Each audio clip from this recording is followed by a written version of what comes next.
Hello and welcome to my YouTube channel. This is Ujjwal and today we are creating these beautiful handmade cards with handmade flowers and lots of layering. So let's do this.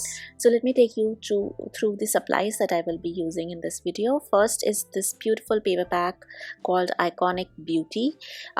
It has a very diverse range of papers, so you will see everything from bright colors to soft hues to pastels, and this one particularly caught my eye because it had this very different color combination of brown and blue, and I thought I'll experiment today with this color combination.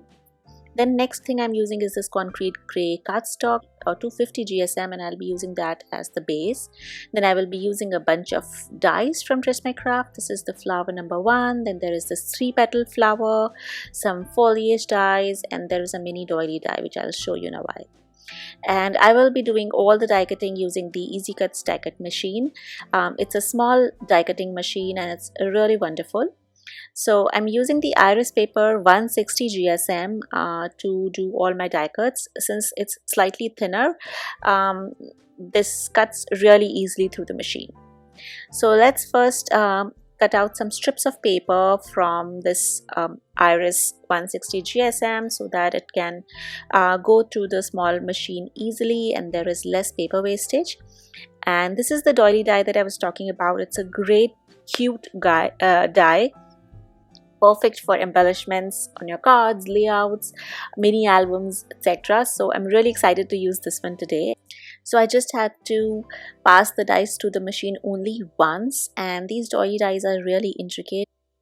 Even then I got the cut really clean in just one pass, so you gotta love that. And I will now be using this ultimate die cleaning tool to just clean the dies and take them out easily from take out the die cuts easily from the dies. And you can see how easy it is to use this tool. This also has two sharp ends. One is the needle and one is a plastic scraper, so you can use these two to just clean the die cuts as well. And it's just really simple, and I love this tool so much, the die cleaning tool. And yeah, so this is the beautiful one of the doilies from the mini doily set dies. They come as a pack of 4 and they're all really cute.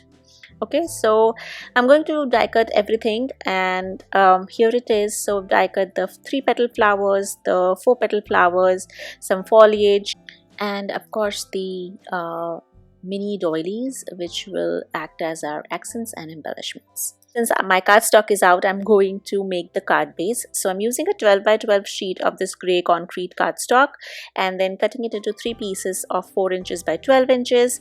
I'm using the Trust My Craft trimmer plus scoring tool, so I can score in the middle at 6 inches and I'll have a top folding card like this.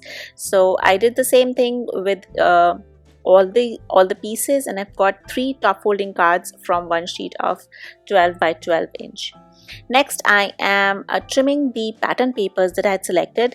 So I'm cutting them down a 1/4 inch less on both the sides.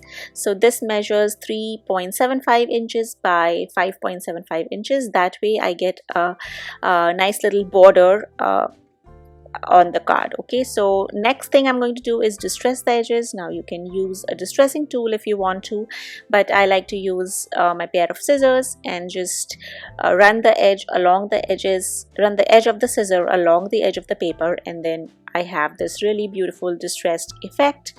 So it's really easy, but if you wish, you can definitely go for the tool as well. There is a separate distressing tool available.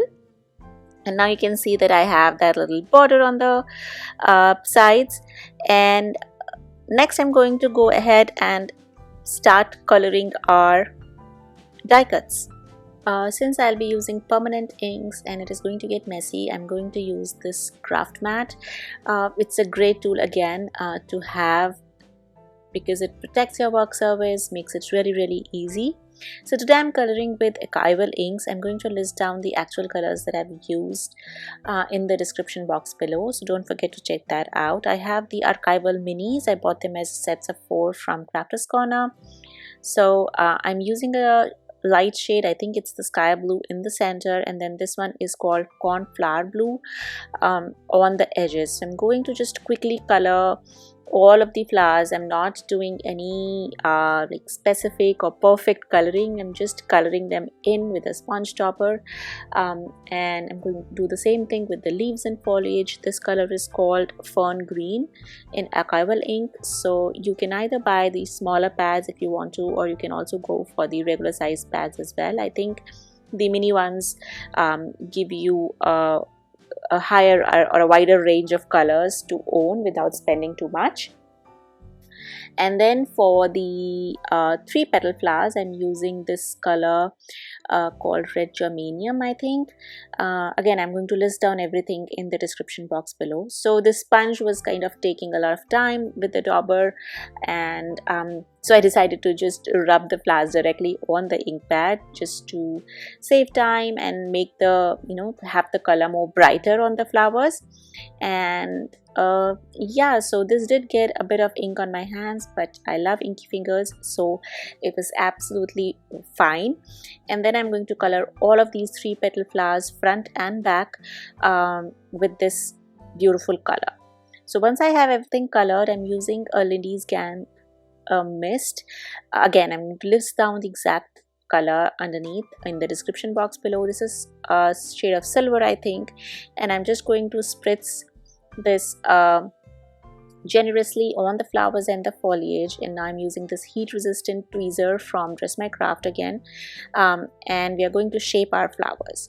So I just fold my flowers that way, like fold it in half and then fold it again in half, and then hold the petal with the tweezer and twist around it. So fold your flower in half like so, and then fold it again, so you have the single petal flower, and then you hold it in the center with your tweezers and just twist around it really tightly, and then let them be. So we are going to do this for all of our 4-petal and 3-petal flowers, and we are going to just sit down. You can allow them to sit and dry, air dry, which will take some time, or you could speed the process up with your heat gun as well. So I fast forwarded the process because it took me a lot of time to do all of these flowers. And I also kind of scrunched the leaves and foliage a little bit just to have a more kind of natural effect. And now I'm using this beautiful Dress My Craft heat gun. This is a great addition again to your craft room if you like doing heat embossing or like making your own flowers like this. It's a great tool to have at hand, and it has been thought through perfectly. It even has a protective little covering on the top, so you won't burn your hands. And yeah, so it just quickened up the process of drying the flowers. And once the flowers are dry, we are going to open them up and actually shape them into flowers. So I'm going to add some flower center, and for that I have the sparkling dust, I have some glossy accents, and I have some thermocol pollens and some thread pollens. So I'm adding some glossy accents on the thermocol pollens, and then I'm going to just dunk them into the sparkling dust like so. And using glossy accents because it is one of the strongest glues that I have, and I really want that sparkle to be to get stuck on the pollens like that and not come off. So we are going to do that for the pollens. And then for these orange flowers, we are going to use the thread pollen. So I'm going to just use a golf to here, the pointed side, and punch a hole. And I'm using the perforating mat underneath to again protect my surface and make this process easier. And then we are going to just thread some pollens through that hole and turn it into a beautiful flower. So now again shaping the flowers and adding, you can add as many layers as you want. I just went with 2 layers of flowers here, but if you want a fuller flower you can definitely add more layers, shape them however you like, and they anyway look beautiful no matter what you do to them. So for the blue ones I'm going with the sparkling big pollen, and I always add a little bit of glossy accents to the center so that the pollen stays in place. And that's it. That's the flowers that I have, and you can just crunch it up. Again, as I said, you can shape them however you like. I find this the easiest, and I also like the look of it, so I usually do this with my paper flowers. So I'm taking another sheet of pattern paper from the same paper pad, Iconic Beauty, and I've just had I wanted a tone effect, a little bit more layering on the card, so I'm doing the same thing, distressing the edges of this piece as well. And now that we have all of our little pieces ready, we have the flowers ready, we have our pattern papers ready, we have the foliage all ready to go, and we have the doilies all cut and set. I did not color the doilies. I like the little adding a little bit of white. The pop it adds looks really great. And then I also went ahead and fuzzy cut some of the motifs from the Iconic Beauty motif sheet, which is the coordinating elements that come with the collection. So it comes as a sheet of 2 A4 size sheets, so I've added those as well. And now we're just going to go ahead and compile everything, compose the card. So this process takes me a lot of time, so I've sped up the process so that you can see me creating. And I'm using a glue gun to add some extra dimension to all the elements. So enjoy this process, and I'll catch up in the end with you.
So I finally liked this composition, and I felt like something was missing with the flowers, so I decided to add some flower pearls. These are in white, and I'm going to just add some glossy accents to the center again and add the pearls.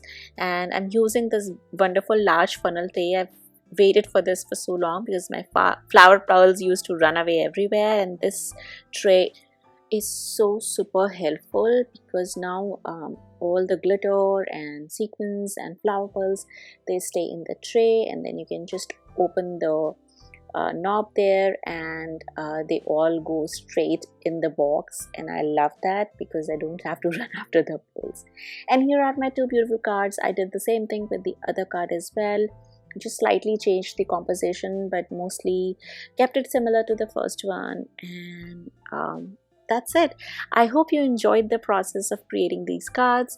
As always, if you like the video, do share it with your friends, subscribe to the channel, and of course I'll see you again next time. Bye bye.